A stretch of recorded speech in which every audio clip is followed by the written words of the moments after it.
Audio Jungle.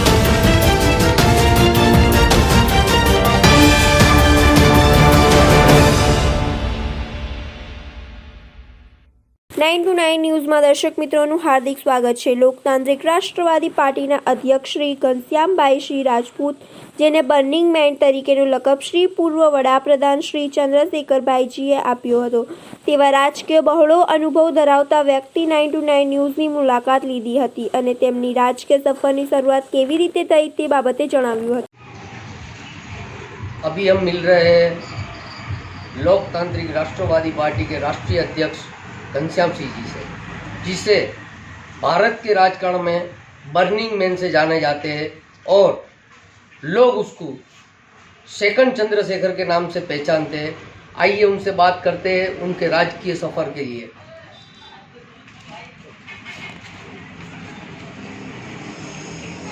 बताइए, आपका राजकीय सफ़र कैसे शुरू हुआ और कहाँ से शुरू हुआ? मित्र, हम लोग एक क्रांतिकारी परिवार से हैं। हम लोग मूल बलिया के रहने वाले हैं। हमारे दादा विश्वनाथ सिंह जी आज़ाद हिंद फौज में थे, जो सुभाष चंद्र बोस के साथ आज़ादी के संघर्ष में शामिल रहे। इन्हीं आज़ादी की लड़ाई में हमारा आगमन गुजरात के अहमदाबाद में हुआ। मेरा जन्म अहमदाबाद में ही है।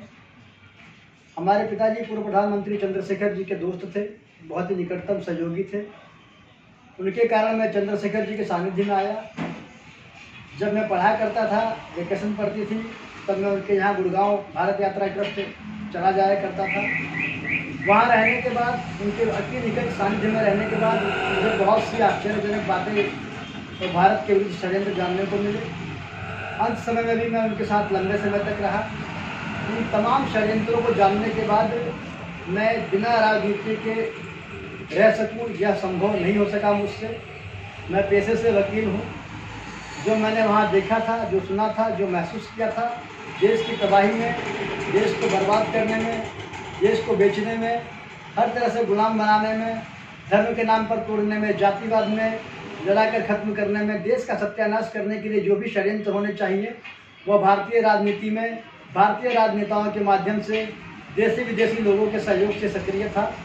तो ऐसे हालात में मुझे लगा कि यह बहुत गलत बात है, यह देश की सामूहिक आत्महत्या है, ये नहीं होना चाहिए। मैं चंद्रशेखर जी के साथ रहा। उनके राजकीय दल समाजवादी जनता पार्टी के अंदर मैं गुजरात प्रदेश का मुख्य महासचिव था। उनके जाने के बाद भारतीय राजनीति में मुझे कई ऑफर मिले, लेकिन ऐसा कोई नेतृत्व नहीं मिला जिसके नेतृत्व में मैं काम कर सकूं। मैंने सन 2011 के अंदर लोकतांत्रिक राष्ट्रवादी पार्टी की स्थापना की और मैंने यह तय किया, यह संकल्प था मेरा कि मैं राष्ट्रवादी विचारधारा को, समाजवादी विचारधारा को, देश हित की विचारधारा को मैं नए सिरे से तैयार करूंगा। समाजवाद की खत्म होती राजनीति को, देश के सही नेतृत्व को मैं नए प्रकार से दिशा दूंगा। मैंने वही प्रयास किया और आज भी आप देख रहे हैं, जहाँ पर राजकीय नेतृत्व को खत्म किया जा रहा है, एक व्यक्ति को भारत का भगवान बनाया जा रहा है। ऐसे हालातों के अंदर देश नेतृत्वहीन हो चुका है। मेरा यही प्रयास है कि देश को सही राजनेता मिल सके, अधिक से अधिक राजनेता मिल सके, जिससे नेतृत्व का कभी अभाव नहीं हो। इसलिए मैंने लोकतांत्रिक राष्ट्रवादी पार्टी के माध्यम से एक राजकीय प्रयोगशाला की स्थापना की है और यही मेरा प्रयास है, देश को सही राजनीति मिले, सही नेतृत्व मिले। आपकी पार्टी जी, लोकतांत्रिक राष्ट्रवादी पार्टी गुजरात के अंदर आने वाले इलेक्शन में क्या भूमिका रहेगी और आप क्या करना चाहते हैं? देखिए, राजकीय पार्टी की पहचान चुनाव लड़ने से बनती है, यह हकीकत है, इसको मैं इग्नोर नहीं कर सकता। चुनाव में हम भी हिस्सा लेंगे। इस सत्य को मैं जानता हूँ कि आज चुनाव लोकतांत्रिक तरीके से नहीं हो रहा है। आज चुनाव के अंदर बहुत ही षड्यंत्र कपट हो रहे हैं, बहुत ज़्यादा कपट हो रहे हैं, कई तरह के चुनावी घोटाले हैं और उनको मैंने चुनाव आयोग के सामने भी उजागर किया है। फिर भी जनता इस बात को नहीं समझती है।